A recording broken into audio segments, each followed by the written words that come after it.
Well, hello, everyone. Welcome to the Pruned Tree Podcast. I am Rebel Ray, your hostess with the Moses. I'm so glad that you guys were able to join me with this fabulous guest I got sitting right here next to me on this fine couch. We are coming live from a studio near you in Stockton, California. No, let me plug my boy. Shout out to Maddie and Eric. We're here at Huddle Live doing this podcast. And listen, this podcast is about growth. It's about social determinants of the self. How do we grow as a person? How do we grow as a community? And we're doing a lot of highlights with community members that are in Stockton, in San Joaquin, and in our greater regional area. So for further ado, right, I want to introduce you because you're just sitting here. We're not going to just bypass you, queen, right? Mafae Yunon-Belasco joins us. Shh, heart it up. Listen, clap it up. She's so cute with it now. I don't know if it was a girl crush, but the first time I saw Mafae, I said, be still my heart. The swag is impeccable. The class, the elegance, the way she carries herself, and how beautiful she is, and her warm spirit. I am so glad that you're here. And we're going to be hearing from her. She is known worldwide, as you saw in the slideshow. Right before we came on, Miss Mafae has been around the world. Now, before, you know what? Listen. And Mafae said, how we going to do this segment? And you got the wine out. I said, I'm a good church lady. I said it. We're drinking wine today, and we're chilling like girlfriends. But I have my church lady announcements coming up. We have a lot of, community things that are happening in the community. Our mental health wellness hike was awesome. Awesome. We're so happy. About 100 people came out from the 209, came together and said, look, this is something new. We had newcomers. And amazing. And I remember one lady, she was like, community hike. I had to figure out what this was about. Mm-hmm. I only did hiking with myself, and people are searching out for that social interaction. It's important to our mental health. It is. It's important. And being in touch with nature. You hear that accent? We're going to get to that accent in a minute. All right. So the first church lady community announcements. Now, I don't have my church lady lap, so we want to thank Lakeisha Little Shaw with Shaw for Community and Shaw Barn. She was the one that actually went and did the hike. We supported to help with transitioning people to get up there. People who have never been out of the urban area into the wilderness came. Those that were really expert hikes were there, so we love it. So the Reinvent South Stockton Coalition's Black Birth Equity Initiative is throwing baby showers. Woo, woo, woo. We're throwing community baby showers. Awesome. So it says, join us for a community baby shower at Big Mama's house. That's the thing. What you know about Big Mama's house? Love it. Do y'all have abuelitas? What y'all call y'all grandmothers? Lola. The What's Lolas? The Manangs. The Manas. Okay. So it's sponsored by Health Plan of San Joaquin. This first baby shower is one of 4 series of baby showers where we're going to be hosting for the community, bringing awareness to community health workers, and also bringing awareness to holistic birthing practices. We're knowing that our mothers are dying in this county. And so a part of the strategy is to host wellness groups and connectedness to resources. We're also going to be handling a CHW resource fair and also recruitment fair. So learn about prenatal wellness, baby wearing, lactation basics, doula support, safe sleep, postpartum self-care, and more. You can register on our web pages, on the social media landing pages for Reinvent South Stockton Coalition. Listen, we're going to have prizes. We're going to have food. Yes. We're going to have games. And so please, if you want to learn more about becoming a CHW, please let us know. Now, let me tell you about the grand prize. You want to know about this grand prize? What is it? The grand prize, 3 individuals at each baby shower for a total of 12 will be awarded a photo shoot. Oh, wow. Can you believe that? Of your choice, of what you want to wear for your baby shoot. If you're expecting or you just gave birth to your baby and you're breastfeeding, we want to highlight you. If you're having a home birth, or if you want to have your photographer do a wellness, is it Lamaze? Yeah, Lamaze exercises, and you want to put that on film, we want to capture those type of those events. They're very special milestones, and it's modeling for other mothers when we're talking about birthing justice. And I just want to give a shout out to our partners: San Joaquin Community Foundation, Black Women for Wellness, Public Health Services, Black Infant Health, the People's Empowerment Center, Dignity Health, REACH. Our partners, RSSC, Flourishing Families, the Perinatal Equity Initiative, Amelia and Adams Whole Life Center, CC the Doula, Next Level, Natural Support, and Huddle Co-Workspace. All right, y'all, go ahead and heart it up, heart it up, heart it up. We love the movement. Now, listen, I have a lot more announcements, but I'm going to get to my guests because I'm anxious to hear about my guests. Mafae. Yes. First of all, tell the people how we met, because it was divine intervention. It was that quiet, still spirit that you have, the class that you have, and the elegance. Well, thank you. And tell me how tall you are. I'm 5'9". So you're still taller. Right, I'm still taller, and I'm like 6'1" with shoes.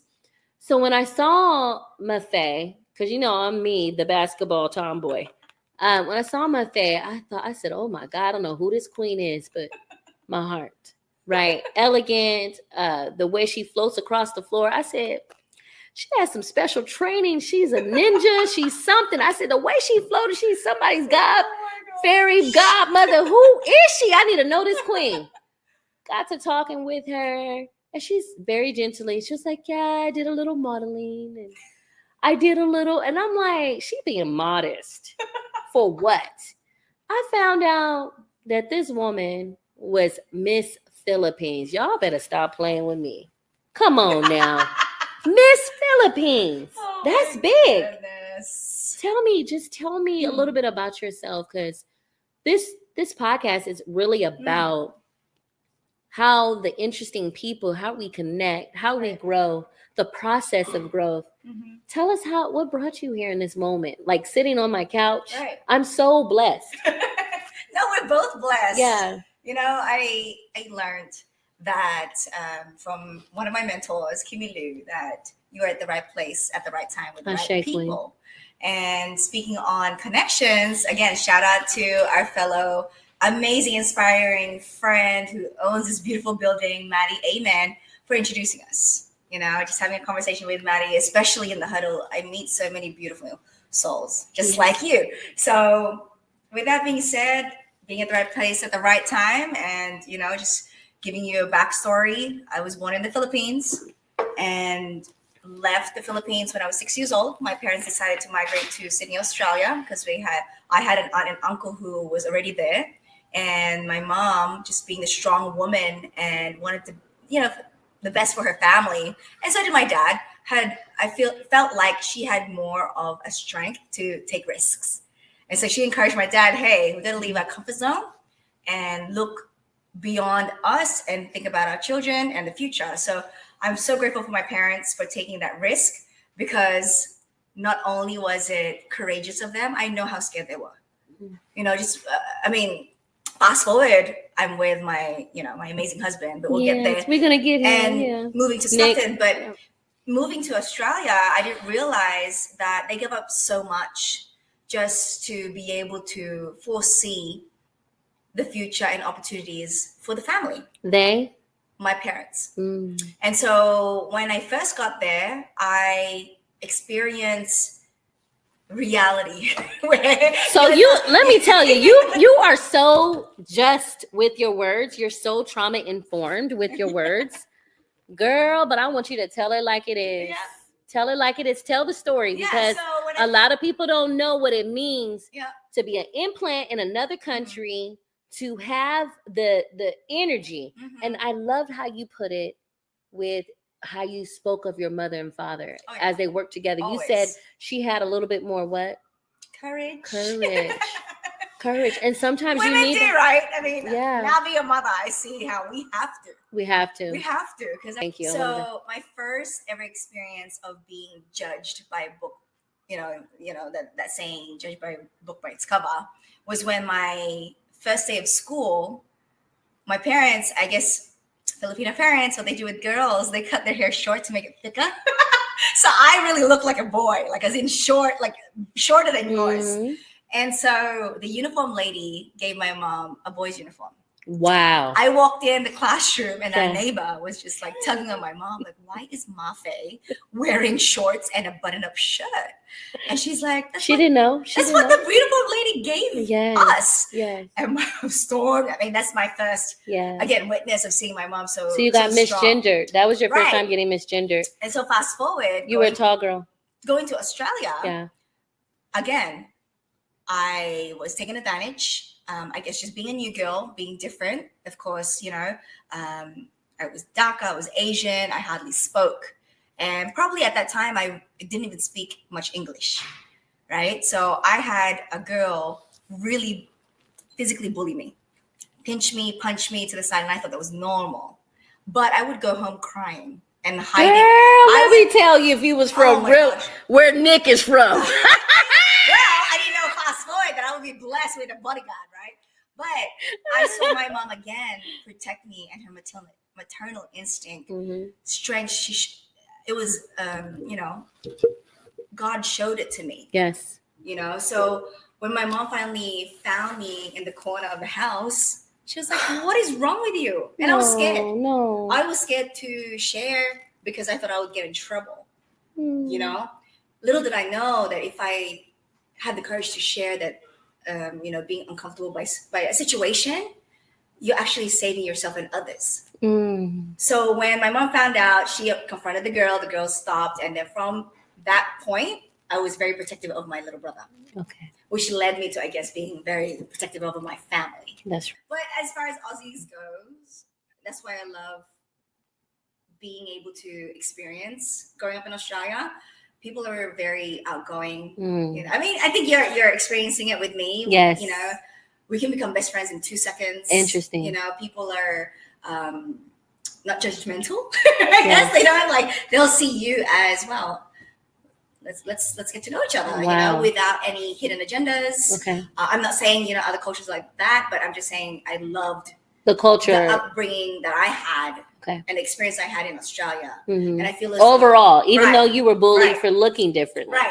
Growing up and then, finding my close friends and then even the family bond, because my aunt, who was already in Australia, made sure we had family bonding, outings, going out of town all the time. Interesting. And that's why even living in Australia, I felt the Filipino values. Okay. Because they spoke to us, especially my parents, in Tagalog. So I understood the language. Yes. I just gained the Australian accent, so sometimes it had a twang. I love it. And when I heard you, I was like, "Ooh, she look expensive, and she sound expensive. Where you from? Australia?" I said, "Oh my God, they got beauty like that in Australia. That's crazy." Everybody, I also learned to accept different cultures in Australia because we were just so diverse. Interesting. I had best friends from South Africa, had best friends from Mauritius. I don't know if you know where that's at. Those micro, right? Yeah, those. They have the micro Asian islands down by that way too. That connects. Is it Guam is on the other side, but there's Palau. Right. What's the other one? Because I had a girlfriend from Palau. Right. And shout out Rhoda. Rhoda was telling me just even about the Philippines and Palau and everyone that is connected in those small islands is wonderful. Yes. So I'm trying to figure out exactly what's happening with how we even see the world. So I felt like I was traveling when I was in Australia. I thought it was hecka cute though, how Moses went across this TV screen thinking that he wasn't on the screen. I love it. And you better keep it. I tell people we're doing this live and we have to adjust But I'm so glad my backstage family members are not ugly. It's so funny. They are so beautiful. You made some beautiful babies and family members. Shout out to hubby. Come on. You couldn't do it without him. Oh, so guide us to now where you at. How did you get into being like Miss Philippines? Because that the pageant world by itself is a whole podcast. Yes. Well, it wasn't part of my bucket list. Okay. My aunt, who is my mom's youngest sister, the second eldest in her family, actually represented the Philippines in 1984 as Miss Universe Philippines and won, fourth runner-up.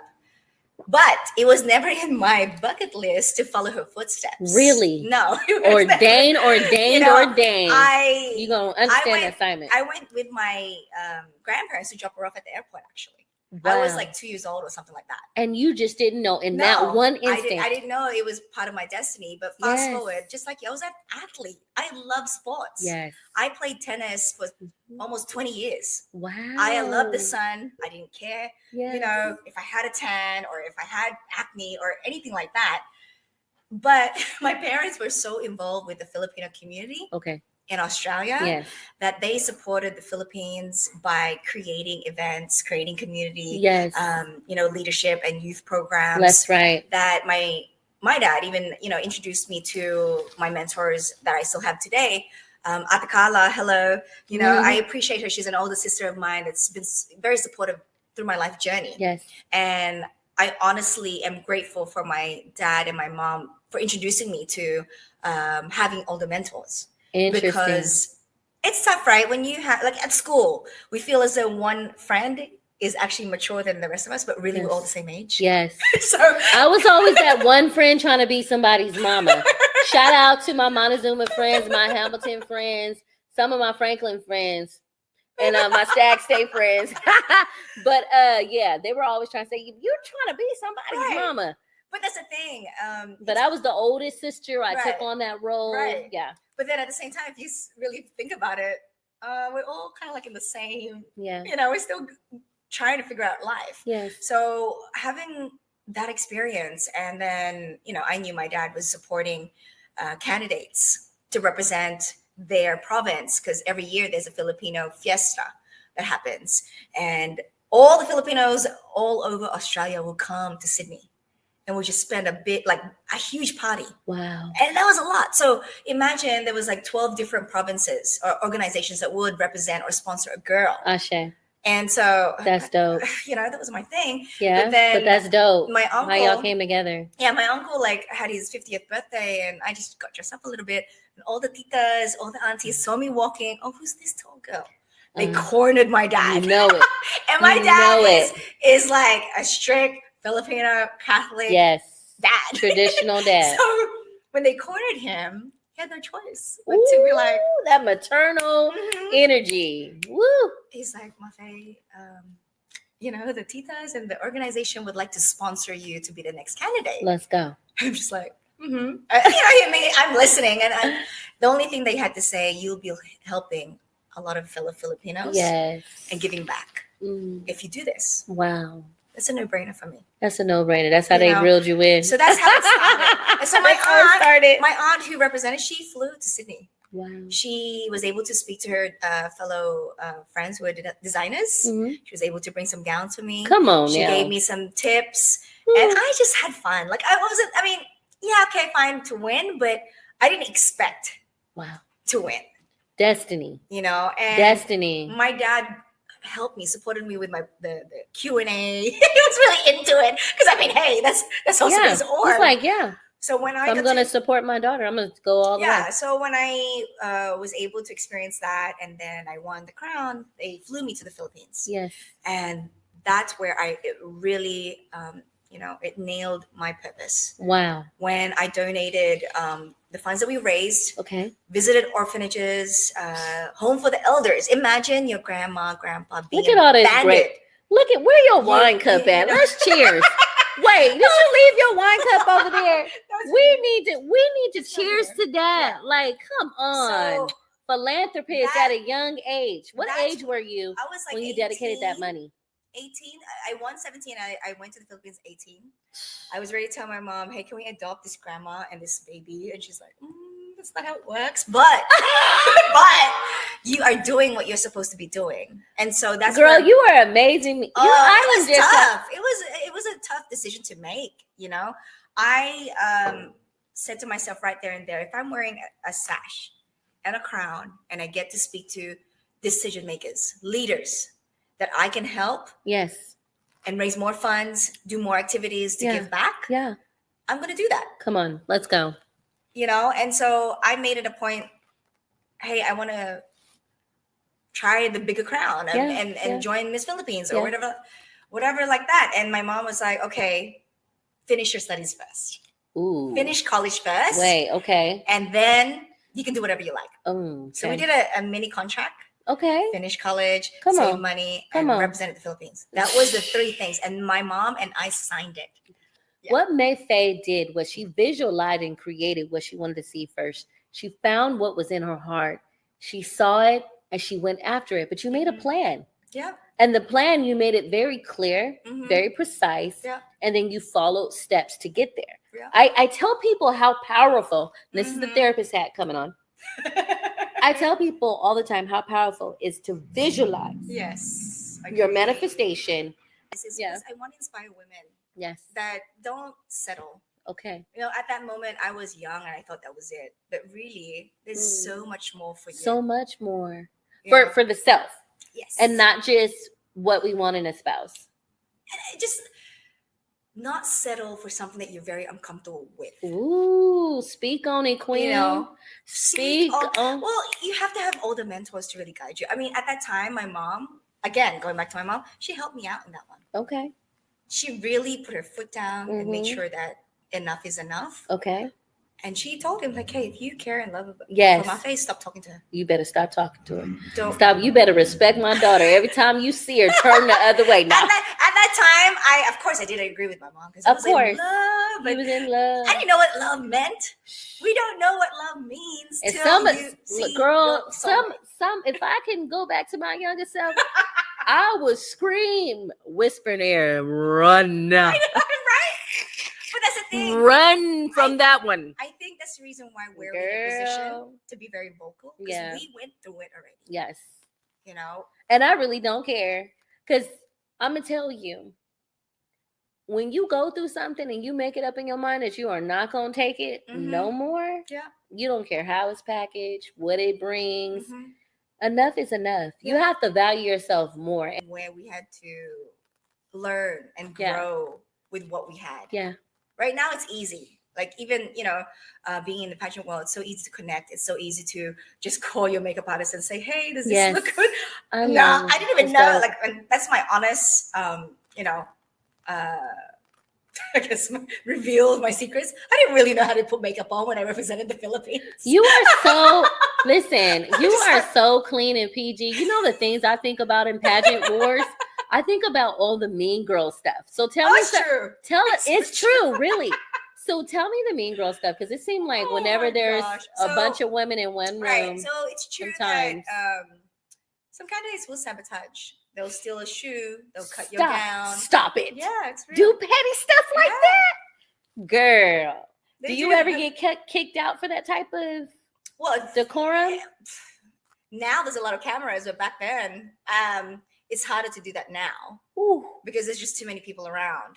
What I was taught, my training was to always lock up your things. When you leave the hotel room, lock it up. Because people steal. So my gown and a lot of my clothes didn't get creased. It was intentional that way. Yeah. So that I can always lock it up. Wow, that's amazing. So that was one survival tactic. It is. Because imagine just surviving the cattiness. Like the competitiveness is there, right? So in any competitive market, there's always some type of vibe of that going on.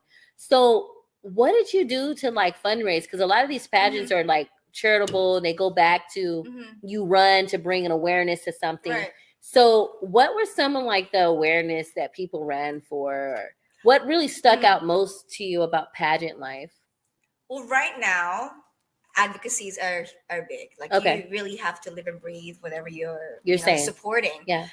When I joined, it was a lot about the youth and abandoned kids, especially with Binibini, which is Binibini Pilipinas means Miss Philippines. Owned by Stella Araneta, who was a former Miss International from Colombia. She married George Araneta from the Philippines, who is very known in the business world, and the arena that they own is where Muhammad Ali fought. Oh my! Yeah. That's so Araneta beautiful. Coliseum, right next to it, they built a mall called Ali Mall because to commemorate. Yeah. So it's actually named out of Muhammad Ali. Ali Mall. Yeah. Because I knew he spent a lot of times in the Philippines. Yes. And so in that same arena where I won Miss Philippines, the banner of Muhammad Ali. That is so dope. So it's just a lot of you history. Gotta go back and take a picture underneath that. I think I have a few. And then that's dope. What's crazy about the arena is that that's where Nick played a lot of his basketball games. So for us, it really means a lot because before I left to represent Miss World, I actually slept and lived in that arena because there's rooms where a lot of the beauty queens would train and stay. Wow. And kind of like. So what does training look like? Because when I think about the training that goes into it, I think about Miss Congeniality. Yeah. And that's one of my favorite movies because you take this beautiful, quirky girl. She doesn't know she's beautiful. Storyline. She's the main protagonist. You got to work the tomboy out of her. So I really saw that and resonated with that. But her trainer was the most funniest thing. And I forgot, I think his name was Nigel or something. Yeah. Are trainers really like that? Yes. Are they finicky about like Miss Congeniality? Of course, it was exaggerated. Okay. But it can be that grueling. Interesting. And it's really up to the girl to the hair and the flattering and the waxing and girl. Because not only you're inspiration to others, you need to be respected. So for you to be wanting to be on stage or in front of the camera, you need to be ready. Not only that's some heaviness right there. Well, not only are you representing your family, you're representing the good of the world, the universe, the international. So handle this heavy conversation I'm about to hand to you, and then we're gonna go to your husband because we got some people backstage. Okay. Do you want to get into this before we bring in the people backstage, or you want to? Because this is a heavy conversation. Well, up to you. Okay, let's handle it. Let's try to handle it and come back if we build on it. Okay. A lot of feminist values do not support pageantry. How do you now, who you are now, we're going to get into that. Yeah. You've been a super advocate. You are now in front of our community as the executive director and president of the Filipino American National Historical Society. Yep, I didn't want to mess it up. National Historical Society. Yes. And being out front and understanding that brand, understanding what you're uplifting, the history of your ancestors, that comes with a heaviness. So how do you deal with the rebuttal that pageantry is over processed, patriarchal values of parading women? What do you say to that?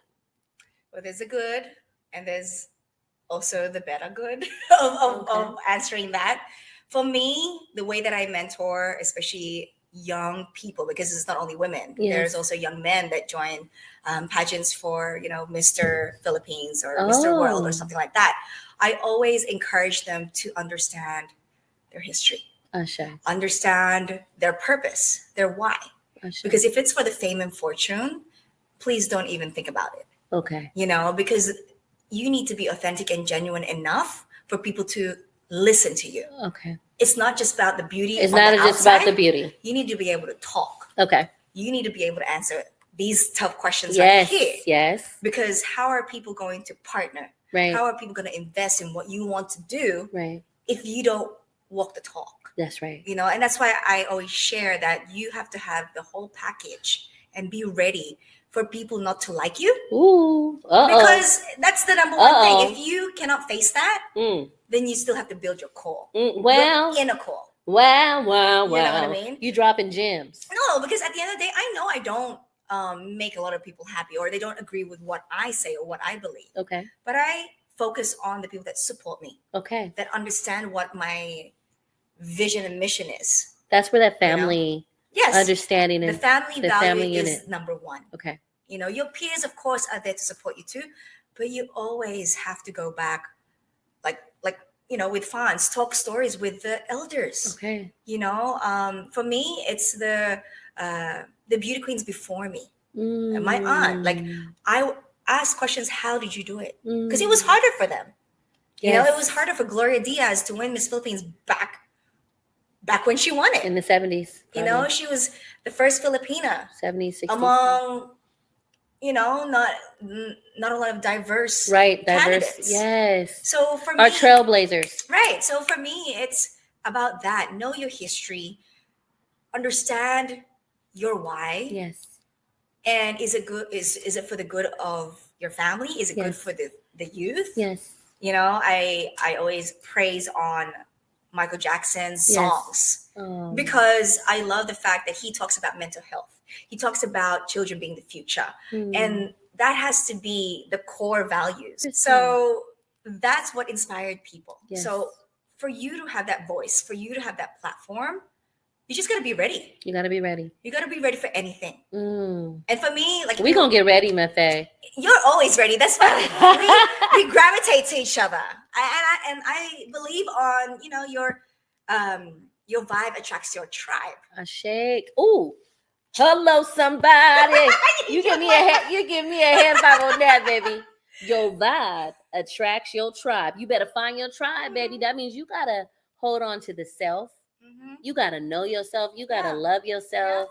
Understand even the changes that you're going, because you can attract a wrong tribal member. Yeah. I've had to kick a couple of my tribal members out of my tribe because I had to adjust myself. But that's you being a leader for yourself. Understanding your boundaries. Because not everybody's going to be happy with what you do. Okay. When you go through the tough times, and the people that stick with you during the tough times, hey, that's your, what do you call that? That's your lifers. Those are the people that whether good or bad, they're gonna be there. So I always have my clients, my guests, when they come on the Pruned Tree, if they were to be, and I always use the tree because we're always looking at that parable of the tree and how it works in its ecosystem. Who are those people for you on the tree? When you say those lifers, who are what part of the tree would they be? Oh yeah, the crown of it all is my grandparents, my parents, of course, extended now to my in-laws, mom and dad. So you're talking about how the branches even grow and connect and expand. Yeah. So who are your roots? Where do you contribute your roots to? Oh shoot, it's them as well. I'm in the middle and they surround me. Interesting. And within the core, it's like a protection. It's protection. Right? That's how now you my see kids your tree. Come in. Ashe. I'm also one of my friends actually introduced this title. Instead of a stepmom, I'm a bonus mom. Yes, a bonus mom. And it's the way you talk about yourself. I hold that really close to my heart because again, just being from a Catholic home, from just upbringing of my parents, is that's not normal in the Catholic home. Having, of course, separation, divorce, and things like that, having stepkids. But hey, this is what God's plan was, and it's beautiful. It is beautiful, and we accept it. And if it's God's plan, y'all need to go and have a seat and make sure you're not in front of God's plan. Right. The things that we know about in life, the things that we see, the stories we hear, and whether or not we're going to uplift them is truly a part of who we are as a people and how we build community. Exactly. So tell me about this beloved. So you told me about how you married your beloved and you finally found him. So, funny story. Like I said, I manifested him, right? When I was younger, I loved to cut out pictures, whether it be people or a laptop or a car. I visualized, and then I was reading through magazines and newspaper, and I just started cutting out. One of them was like a Toshiba laptop. Oh. Another was like that's precise. Yes. It was a Audi A4. Yes. And then I think there was a BMW Z4 or something like that. And then it was twins. Shaved head. Interesting. Hawaiian surfers. Interesting. That looked like they were Islander, Hawaiian, something like that, right? I put that in my diary. I was just like, yeah, manifest this. Let's see. You manifested. Fast forward, when I met Nick, I was like, oh, he looks like that. He looks like that picture. And then it turns out, like, oh, man, he's a giant, so maybe that's two of him. The two guys was him. So tell us about Nick. Like, oh my gosh. Tell us about Nick. So, where is he hail from? Right. So he is third generation from Stockton, but his great grandparents actually traveled from the Philippines on a boat to Hawaii and then to Stockton Port. Wow. So if that is not native Stocktonian so pilgrimage to the land, come on now. So his great grandmother was pregnant with his grandfather. Wow. And gave birth as soon as they docked. Wow. Yeah, and so as soon as she touched down, she's like American. You are tuna. You are tuna. You have been ordained. So wow. When I met him, I didn't know anything about Stockton, but he was very proud. I learned about even the area code 209 from him. Stockton's this, Stockton's that. He was so proud of it. And, we had other fellow friends who were Philams, and they were like, you're from Stockton? And for me, I've never been, so I don't know the reputation and things like that. But he was, hey, I'm proud. I'm loud and proud. That's right. So one or two others, I think, also had a career in the Philippines. And he was like, yeah, Stockton, 209, all this stuff. But how we met, during the time I moved to the Philippines, there was a very small group of Phil foreigners.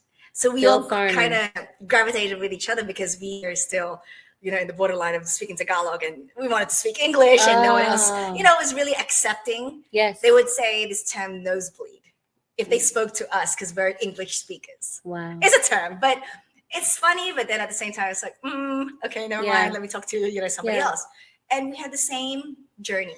Okay. Taking the risk of leaving our comfort zone, of course, and then moving to the Philippines to pursue a career or, just a future of what we were passionate about. Of course. And I think about why we have our sister cities, our sister cities from Stockton in the Philippines. What are they? I forgot who they were. I forgot also. So I think they have a sister city over there. I think it's Little Manila, but they fly the flags. They fly the flags here in the Delta. And we actually have a sister city there. One of the very things that I wanted to talk about, and we have Nick backstage. Come on, Nick, beloved. You better get on. Look, come on. Hey, Nick. Oh. Hey, RC, and Nick, the love of my life. Beautiful woman you met. What was it? Was it love at first sight, or what was it? Was you thinking about what I need to tell her to reel her in? Well, first of all, when I first met Mafae, I heard that she was from Australia, and man, I didn't know Filipinos were in Australia. I had no idea. I thought they just had dirt roads and kangaroos, stuff like that. I didn't know there was Filipinos. I mean, that's something Stockton people would say. Exactly. And so, Australia has a place in Sydney that's just like Daly City. It's just all Filipinos. It's called Blacktown, Parramatta, and that's where she's from. And okay, well, she must be rich. She's from Australia. She must be rich. So, somebody that was down to earth and stuff like that. So, on our first date, we hung out, and we just had a couple of drinks from 7-Eleven, talk. I love it. I love it. So you were playing ball, Nick. So you were playing ball. And tell me about that. I was ball at that time. He was the queen, pageantry world and modeling and things like that. And, I started learning more about her, that she used to cook dinner for her mom and dad and her little brother every night. She was a college graduate. She was, she did all the stuff at the house for the family. She washed all the clothes and ironed all the clothes and stuff like that. You was like, keep her. She know how to do everything, and she look good. Okay. Yeah, they go to church. They're really family oriented in the Philippine community. Her dad's a leader in the community there, and her mom. And so that's where I started getting more intrigued. Like I didn't care about beauty queen stuff and all the fame and stuff like that. The more I learned about her, the more I started getting interested, and we just hung out, and it all took off from there. Next thing you know, we got married. We were blessed to have our first son 19 days after we got married. So, and he's the one that just got he's almost my height. Yeah. And when we got married, I had my two boys, Nico and Mike, us there in the Philippines, and it was like she kind of married the three of us, and she did something that I never expected or never even would have asked her to do. She took on the role of being another figure for them, for my two oldest boys. Yes. And that's one thing that I'm super grateful for. Whoever would have even asked her to do that. And in the Philippines, Manila is a small place, so people talk and they don't know my family situation with my first marriage, or they don't know what we went through, what I went through, and how things developed. So there's a lot of intrigues. It's just like Los Angeles or Hollywood. Everyone's going to talk. So I pretty much had to stand up to the whole country because I was a celebrity as well, and I had to stand up to the media. I had to stand up to my teammates and my teammates' wives and even my own family. And I fought for our love and our relationship, and we built something beautiful. Yes. Ashe, look at you. And everything is not always the fairy tale. You have to fight for something. You have to fight for love. And you guys complement each other. I see how you encourage her. She encourages you. But for her to just be reared in a wholesome, beautiful, loving family, with being educated, and she's pretty on top of that, brother, you winning. You winning, brother. You're listen, America's Most Wanted right here. And you got her at the house having yo babies. You the man. I ain't even gonna lie to you, Nick. You the man. Just she's a workhorse. I've learned so much from her about how to manifest and use positive words. And I mean, if you say negative words, those things really do come true. And it's happened to me in my life. I said in my life that, as a pro basketball player, you don't get to play very long because your body doesn't last that long at that level. So I played 20 years, but the last 7 years of my career, I was pretty depressed. Okay. Like, shoot, I'm getting old and I need to find a career. Yeah. And how am I going to support my family once basketball is done? Like, I'm going to go broke. I'm going to lose my money, and I'm not going to be able to find a job. And I would just dwell on that. And that's exactly what happened. So, I learned from her that, hey, you got to switch your mindset, think only positive thoughts. And, when me and her hit rock bottom, people don't really know that we went through all that after my basketball career. We were really chasing careers and chasing how to make money. And the only time our lives changed was when we started helping other people. So I built a basketball program. I started helping guys get drafted to the pro league through my program. I was teaching youth, and then she started helping girls get into the pageantry world, and she started volunteering, and we really started volunteering our time. And that's when I got hired into my management job. And the faucet turned on, and it was just gushing with opportunity. So going back to those original gifts and callings and your destiny, looking it in the face, owning it, but also being in alignment with someone that you choose to spend the rest of your life with. That's hard.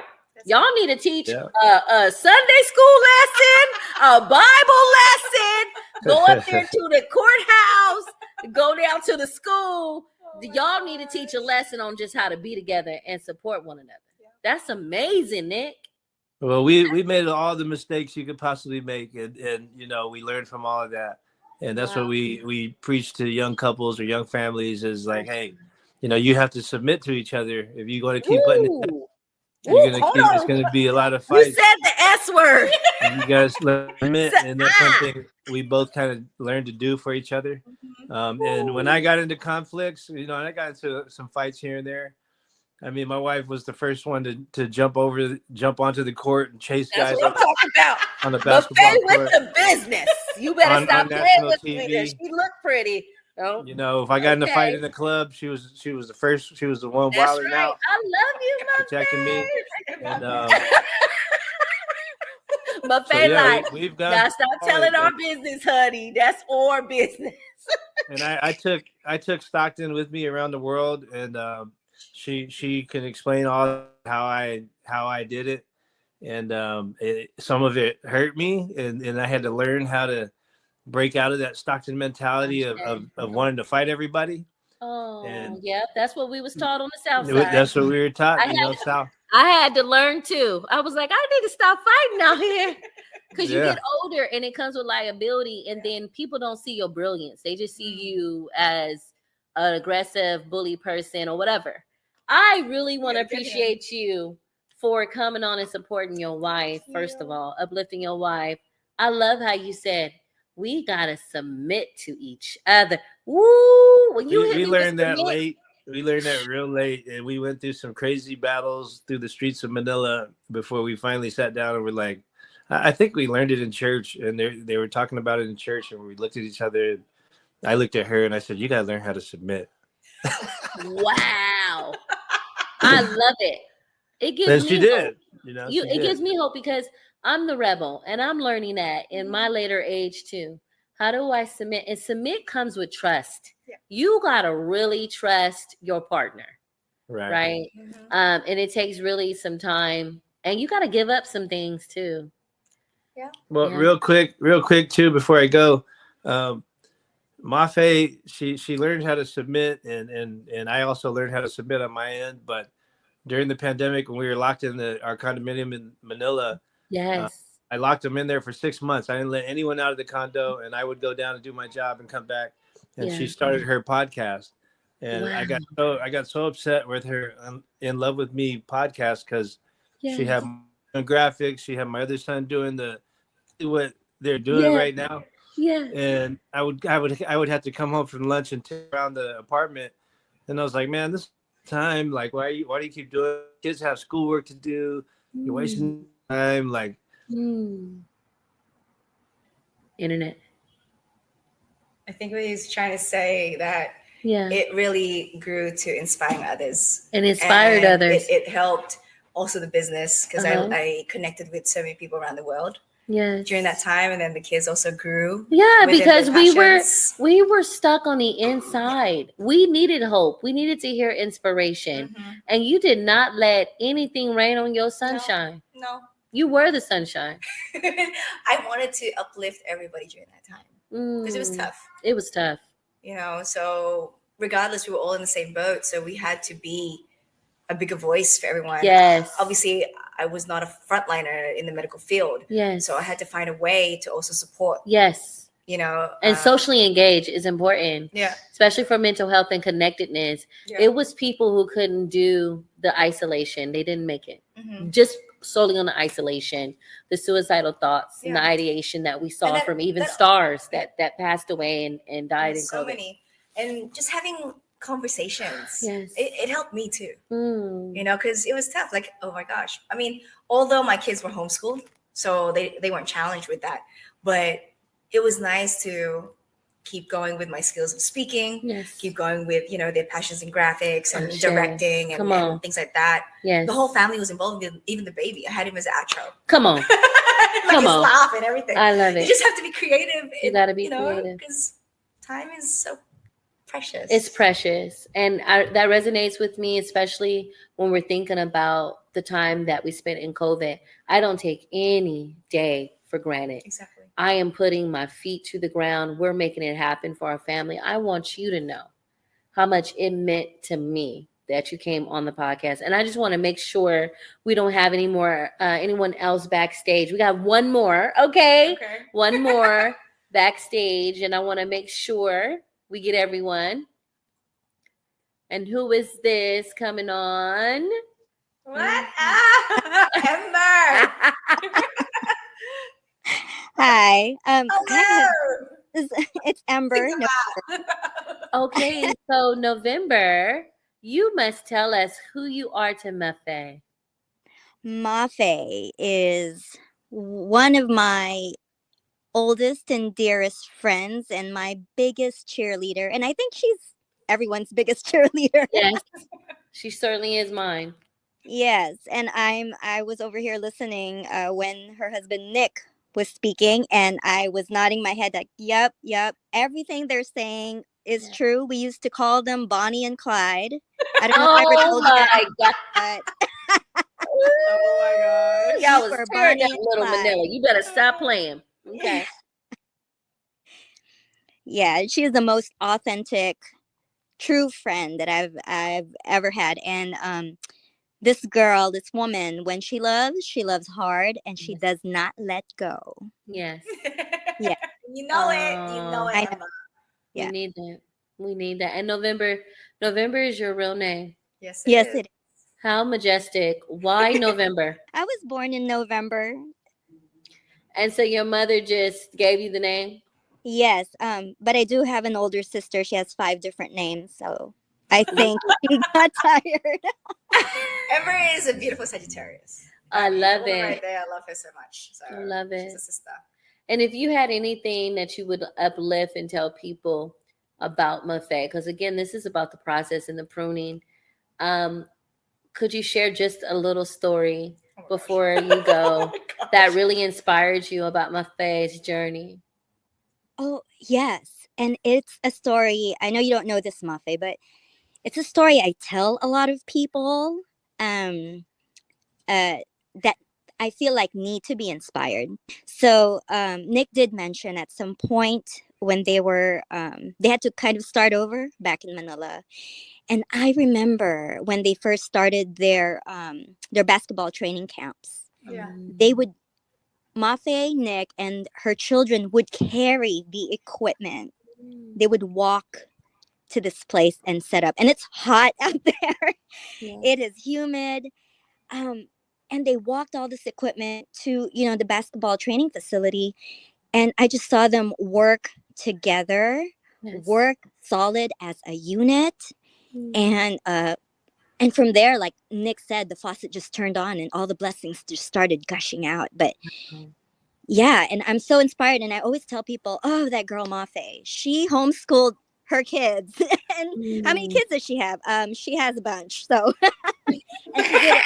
They're all wonderful. They're all smart. They're loving. They're respectful. They remind me of their mother. And I am super proud of her for that. Her and Nick are really solid. Ashe, thank you, Queen, for coming. Oh my God, for coming on and just sharing that. I appreciate you so much. We need to hear how you generate avenues and pathways to greatness. That's what this is about. Thank you, November. Thanks, Emma. Love you. Thanks. I love you. Oh my God. Talk to you later. So Nick, I think we had lost him.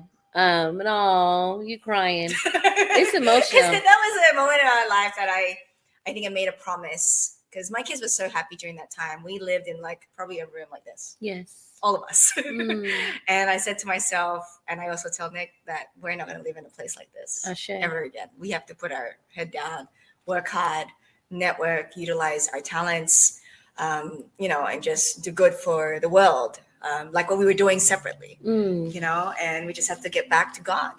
It's His plan. And we wanted to make sure the faith was strong for our kids, and it was all for their future. And when we focused on that, oh my gosh, we had another baby and then another baby. I was like, Nick think this woman fly. You got how many kids, Mafae, that you birthed, and how many 4. bonus? So I had bonus 4, and then 2 bonus. 4 physically and 6 emotionally. So 6 two emotionally. my 2 amazing young men. Yes. That I love and adore and would do anything for. I mean, all of them. I love it. I love it. You inspire me too. Thank you. And I have my story, and then we'll end with that. So it took me a while to really get the support and help that I needed for my dreams and my goals, and pushing my books, my affirmations, my brand with the Pruned Tree Podcast. Yes. And I was juggling a lot, and I took on the new job as ED, and I had put this thing down, the Pruned Tree Podcast. I had started it. I was trying to figure out the camera setup and all this. I prayed one day. I manifested you. I prayed. I said, Lord, I need some help. Send me somebody. I don't even know what I'm supposed to be paying, but send me and let me have the budget. And I remember Mafae coming to me very gently, because I couldn't hear it. You know, sometimes you try to juggle everything. There's stress. Mm-hmm. There's, you're trying to do the work life, mom, boss, spouse, and it's a juggle sometimes. And your visions, your goals, your dreams, they get shuffled into that. I mean, especially going into your 40s, your body changes. You don't have a lot of energy like you want to. But I knew God had gave me this dream about the prune tree. Yes. And here comes Mafae, elegant. Now she floated to the couch. Floated, sat down, very prime posture, A-frame. Sat like a beauty queen. And I'm looking like, hey, Mafae. She said, now, are you ready? She had asked me about, hey, I'm going to be your manager. I said, okay. I didn't even know what that intuned. But let me tell you how blessings flow.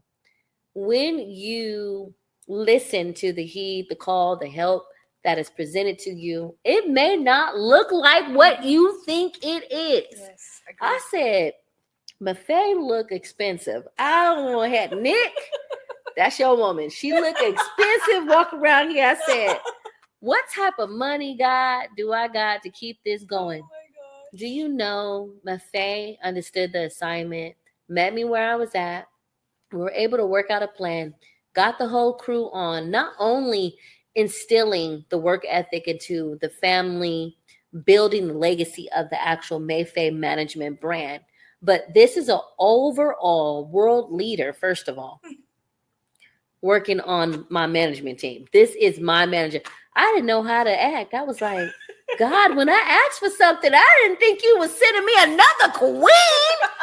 It takes another queen sometime to adjust your crown. You can't let everybody adjust your crown. Yeah. So I want to tell you personally, right now, thank you. What's happening? I love you. I love you. It's just the beginning. It's the beginning because name this day. What's today? May 21st. May 21st, 2024. Yes. What are we manifesting together? Because, honey, you got some good juju. A lot. All kind of good magic and blessings. We are going to produce workshops. Okay. We're going to produce this amazing production. Yes. Get amazing people. Yes. I have senators coming. I have different individuals within our state community, our national community that really love the podcast. They love what we're doing. Yeah. They love the earthiness, the vibe that we're bringing. And I told her, I said, I feel like a Chinese vibe, but I want to be my quirky self. I want to be just Rebel Ray. Right. And I want to be able to tell the stories and connect to the people in a very good way. Mm-hmm. I appreciate you, Queen. Thank you so much for seeing me. You have joined the Pruned Tree Podcast. My guest was Mafae Belasco, our Miss Philippines. And let me tell you, I have been blessed. I have been centered. I know now I have put my vision in great hands. You have to put it in a manifester, and I appreciate you. I'm Rebel Ray. I love you. I'm the hostess with the mostest. Peace. Bye. Thank you. Appreciate you. That was fun.